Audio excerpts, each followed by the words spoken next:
సంవత్సరాల తరబడి government job కోసం వేచి చూస్తున్నారా? కేవలం 8 నెలల్లో మీ కల నెరవేర్చుకోండి. వెంటనే కింది నంబర్స్ కి కాల్ చేయండి.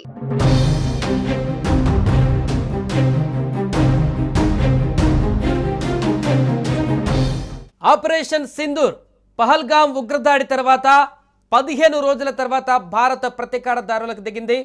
పాకిస్తాన్లో ఉన్నటువంటి ఉగ్రవాద స్థావరాల లక్ష్యంగా మిసైల్స్ ప్రయోగించి అర్ధరాత్రి పాకిస్తాన్ గుండెల్లో నిద్రపోయింది. దీంతో భారత ప్రజలందరూ హర్షిస్తున్నారు. భారత ప్రభుత్వం తీసుకున్నటువంటి నిర్ణయం పైన ఉగ్రవాద స్థావరాలపైన ఎట్ ఎ టైం 9 ఉగ్రవాద స్థావరాలపైన భారత్ నుంచే మిసైల్స్ ద్వారా మొట్టమొదటిసారి మిసైల్స్ని ప్రయోగించిన వాటిని ధ్వంసం చేసినటువంటి చర్య పట్ల అందరూ కూడా ప్రశంసిస్తున్నారు. ప్రపంచ దేశాలకు కూడా ఈ దాడి జరిగినటువంటి వెంటనే ఇన్ఫర్మేషన్ కూడా ఇవ్వడం జరిగింది. దీనికి సంబంధించి మిగతా దేశాలు కూడా ఇప్పటి వరకు పాకిస్తాన్ మద్దతుగా ఎవరు నిలబడలేదు. ఉగ్రవాదం పైన భారత్ చేస్తున్న పోరాటానికి ఇంకా మద్దతు తెలుపుతున్నారు. ఈ నేపథ్యంలో పాకిస్తాన్ అటు ఎమర్జెన్సీని ప్రకటించింది, ఇటు భారత వ్యాప్తంగా కూడా అలర్ట్ ప్రకటించింది ప్రభుత్వం. దీనికి సంబంధించి కీలక నిర్ణయాలు తీసుకునేటువంటి దిశగా కూడా ముందుకు వెళ్ళబోతున్నట్టు తెలుస్తుంది. ఇది కాసేపట్లో కేబినెట్ భేటీ కానీ మిగతా సైనిక అధికారితో భేటీ కానీ ఆ తర్వాత ఎలాంటి నిర్ణయం తీసుకోబోతుంది భారత ప్రభుత్వం అనేది కూడా తెలియాల్సి ఉంది. ఈ నేపథ్యంలో మాక్ డ్రిల్ కూడా ఉంది. సో ప్రధానమైనటువంటి పట్టణాలన్నింటిలో కూడా నగరాల్లో కూడా మాక్ డ్రిల్ కొనసాగుతుంది.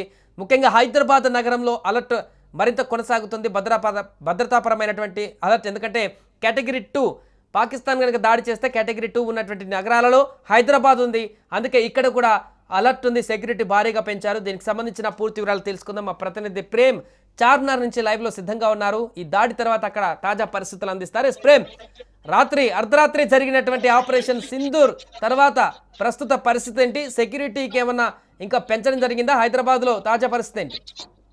సాయి, మనం చూసినాం ఏప్రిల్ 22న ఏదైతే పెహల్గాం, జమ్మూ కాశ్మీర్ ప్రాంతంలోని పెహల్గాం లో జరిగిన ఉగ్రదాడి ఏదైతే ఉందో ఆ రోజు నుంచి కూడా ప్రభుత్వం చాలా కీలకమైన సమావేశాలు ఏర్పాటు చేయడం, భారత్ పాకిస్తాన్ పైన ఏదైతే ప్రతీకార చర్య తీసుకుంటాం, ప్రతీకారం తీర్చుకుంటాం అని చెప్పి ఇప్పటి వరకు చెప్తుండడం, వాటన్నిటిని మనం ప్రజలకు సుమన్ టీవీ ద్వారా ఎప్పటికప్పుడు అప్డేట్ చేస్తూనే ఉన్నాం.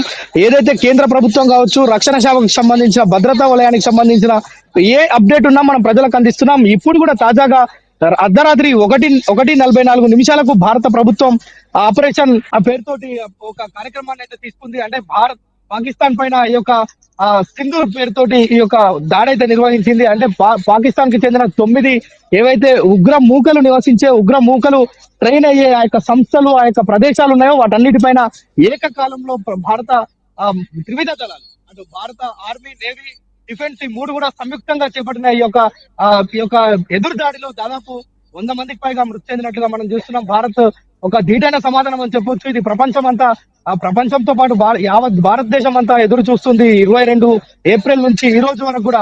ఎందుకంటే ప్రతి ఒక్కరు జమ్మూ కాశ్మీర్ లో అమాయకమైన ప్రజలను, పర్యాటకులను, అదేవిధంగా ఆర్మీకి సంబంధించిన వారిని కూడా అందులో చంపేయటం మనం చాలా, అంటే భారత్ మొత్తం దిగ్భ్రాంతి వ్యక్తం చేసిన పరిస్థితి. ఆ రోజు నుంచి ప్రతి ఒక్కరు ఎదురు చూస్తున్నారు. భారత్ ఏ క్షణంలోనైనా సర్జికల్ స్ట్రైక్ నిర్వహిస్తుంది, లేదంటే ఒక యుద్ధాన్ని ప్రకటిస్తుంది. ఆ యుద్ధాన్ని చూసేందుకు కూడా ప్రజలంతా, భారతదేశ ప్రజలు ఆసక్తిగా ఉన్న నేపథ్యం. మరోవైపు పాకిస్తాన్ కి సంబంధించి మనం నిన్ననే మాట్లాడుకున్నాం, నిన్న ప్రజలందరికీ అప్డేట్ చేస్తాం. ఏదైతే పాకిస్తాన్ లోని ఇస్లామాబాద్ లో ఉన్న లాల్ మసీద్ లో మౌలానా అబ్దుల్ ఘాజీ ఏదైతే మాట్లాడడం జరిగింది, మనం చూస్తాం లైవ్ కూడా, అది మనం అందరికి కూడా చూపించడం మన వ్యూవర్స్ అందరికీ. అయితే ఏదైతే పాకిస్తాన్ లో తాజా పరిస్థితి పైన అక్కడున్న మౌలానా అడగడం తోటి ఒక్కరు కూడా చేయకపోగా, అంటే భారత్ కి పాకిస్తాన్ కి మధ్య యుద్ధం వస్తే మీరు ఎటు నిలబడతారు అనే దానికి ఎవరు కూడా సమాధానం చెప్పని పరిస్థితి, తెల్లమొక్కలు వేసుకున్న పరిస్థితి. ముఖ్యంగా ఈ రోజు సాయంత్రం మాక్ డ్రిల్ కూడా నిర్వహించనున్నారు. మన హైదరాబాద్ లో 4 ప్రాంతాల్లో మాక్ డ్రిల్ నిర్వహించనున్నారు. సో దానికంటే ముందే అర్ధరాత్రి దాడైతే కొనసాగింది. మిసైల్స్ తోటి పాక్ ఉగ్రవాద స్థావరాలపైన దాడి చేసింది. సో ఇప్పుడు ఇది మాక్ డ్రిల్ లాగానే చూడొచ్చా, లేకుంటే అటు పాకిస్తాన్ నుంచి కూడా అక్కడ ప్రధాని ఇంకా ప్రగల్భాలు పలుకుతున్నారు, మేము దాడి చేస్తాం భారత్ మీద అనేటువంటి అంశాలు. ఈ నేపథ్యంలో మాక్ డ్రిల్ కి సంబంధించిన అంశాలు ఏ విధంగా ఉన్నాయి? ఈరోజు సాయంత్రం ఎలాంటి చర్యలు తీసుకోబోతున్నారు? సాయి, మనం నిన్న సాయంత్రమే మనం చెప్పాం మాక్ డ్రిల్ కి సంబంధించి. ప్రభుత్వం ఎందుకు మాక్ డ్రిల్ నిర్వహిస్తుంది అంటే 1971 తర్వాత మళ్ళా ఈ రోజు మాక్ డ్రిల్ నిర్వహించేందుకు కారణం ఏంటంటే భారత సర్కార్ చాలా తన విచితంగా పరిశీలించి పాక్ పైన అటాక్ చేసేందుకు సిద్ధంగా ఉంది. ఏ క్షణమైన యుద్ధమే ఆవరించి ఉన్నాయని మనం నిన్నటి వరకు చెప్పుకున్నాం. కానీ అర్ధరాత్రి నుంచి యుద్ధం మేఘాలు బుల్లెట్లతోటి వర్షించాయి, అక్కడ కురిపించాయి. భారత్ సరిహద్దు ప్రాంతాలు, పాకిస్తాన్ లో కూడా మొత్తం ఆ పొద్దున మనం ఉదయం లేవగానే సూర్యోదయాన్ని చూసాం, పాకిస్తాన్ మాత్రం నెత్తుటి మరకలను చూసింది.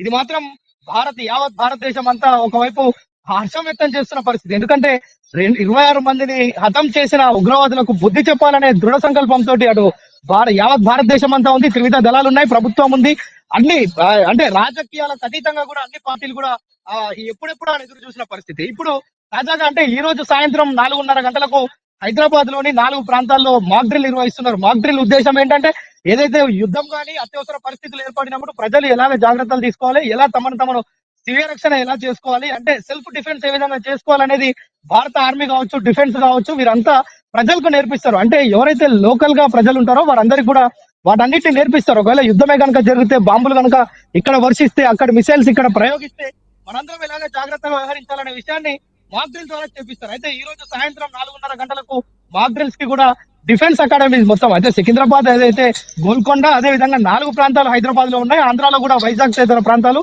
మొత్తం దేశవ్యాప్తంగా 244 పాయింట్స్ ని ఇక్కడ మనం చూసాం. అంటే ఇక్కడ మొత్తం ఏర్పాట్లు చేస్తున్నారు.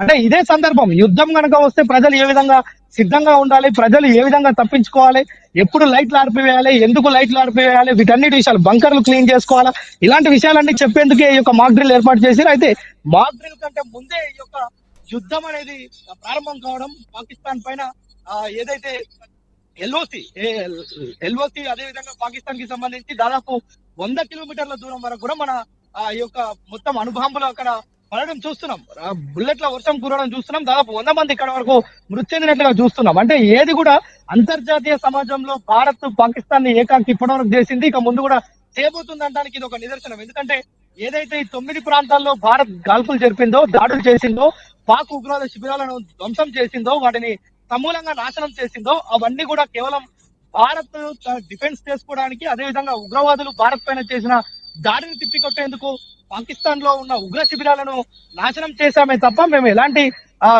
సామాన్య జనవాసాలకు మేము ఎలాంటి ఆటంకం కలిగించలేదని మనం భారత ప్రభుత్వం అంతర్జాతీయ సమాజంలో చెప్పుకునేందుకు వీలుగా ఇప్పుడు ఇదంతా కూడా చేసింది. అంటే మనం ఈ యొక్క ప్రక్రియ మొత్తం చూస్తే అర్ధరాత్రి నుంచి అధికారికంగా రక్షణ శాఖ ఏదైతే ఇచ్చిందో ప్రకటన 1:40 ఈ యొక్క డ్రైవ్ స్టార్ట్ చేశారు, ఈ యొక్క ఆపరేషన్ సింధూర్ ను ప్రారంభించారు. అప్పటి నుంచి కూడా దాదాపు జరిగిన ఈ కాల్పుల్లో పాకిస్తాన్ ఉగ్ర ఆ యొక్క ఏదైతే శిబిరాలు ఉన్నాయో వాటన్నిటిని నేలమట్టం చేశారు. అంటే భారత్ కేవలం ఉగ్రవాదం మీదనే పోరు చేస్తుంది తప్ప అక్కడున్న సామాన్య ప్రజల్లో, పాకిస్తాన్ ప్రజల్లో కల్లడం పిల్లడం చేయాలనేది భారత్ ఉద్దేశం కాదు అనేది అంతర్జాతీయ మార్కెట్ లో చెప్పే సుస్పష్టమైన వైఖరి భారత ప్రభుత్వం వద్ద ఉంది. మరోవైపు రాత్రి నుంచి ప్రజలంతా కూడా ఎదురు చూస్తున్నారు.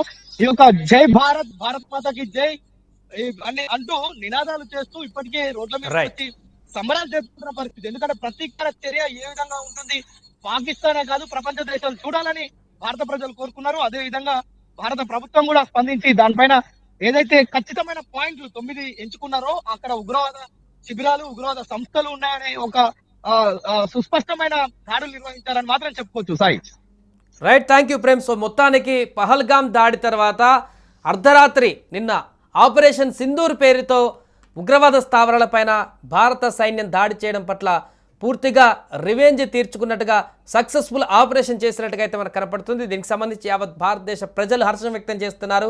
ఇంకా అక్కడున్నటువంటి ఉగ్రవాద శిబిరాలను పూర్తిగా సమూలంగా నిర్మూలించాల్సిన అవసరం ఉంది. ఖచ్చితంగా ఇప్పుడు తీసుకున్నటువంటి చర్య చాలా గర్వకారణం. భారత ప్రభుత్వం తీసుకున్నటువంటి ఈ చర్య చాలా బాగుంది. ఇంకా కూడా పాకిస్తాన్ మూలాల్లోకి వెళ్ళి ఆ ఉగ్రవాదాన్ని పూర్తిగా సమూలంగా నిర్మూలించడానికైనా కూడా సిద్ధపడాలంటూ కూడా చాలామంది అభిప్రాయాన్ని వ్యక్తం చేస్తున్నారు. ఏదేమైనా దీనికి సంబంధించి ప్రస్తుతం పాకిస్తాన్ ఇప్పటికే బార్డర్లో విచ్చలవిడిగా కాల్పులు జరుపుతూ అక్కడున్నటువంటి బార్డర్లో స్థానిక అమాయక ప్రజలను కూడా అక్కడ చంపేసే ప్రయత్నం చేస్తున్నట్టుగా వార్తలు వస్తున్నాయి. అటు మన బలగాలు కూడా ధీటుగా అట్నుంచి కాల్పులను తిప్పికొడుతున్నారు. ఏదేమైనా కూడా ప్రస్తుత ఉద్రిక్త పరిస్థితుల్లో ఇంకా నెక్స్ట్ భారత్ ఏం తీసుకోబోతుంది, అటు పాకిస్తాన్ ఎలాంటి కవ్వింపు చర్యలకు పాల్పడబోతుంది అనేది ఆసక్తికరంగా మారింది. సుమన్ టీవీలో మీ పర్సనల్ అండ్ బిజినెస్ ప్రమోషన్స్ కోసం కింది నెంబర్కి కాంటాక్ట్ చేయండి.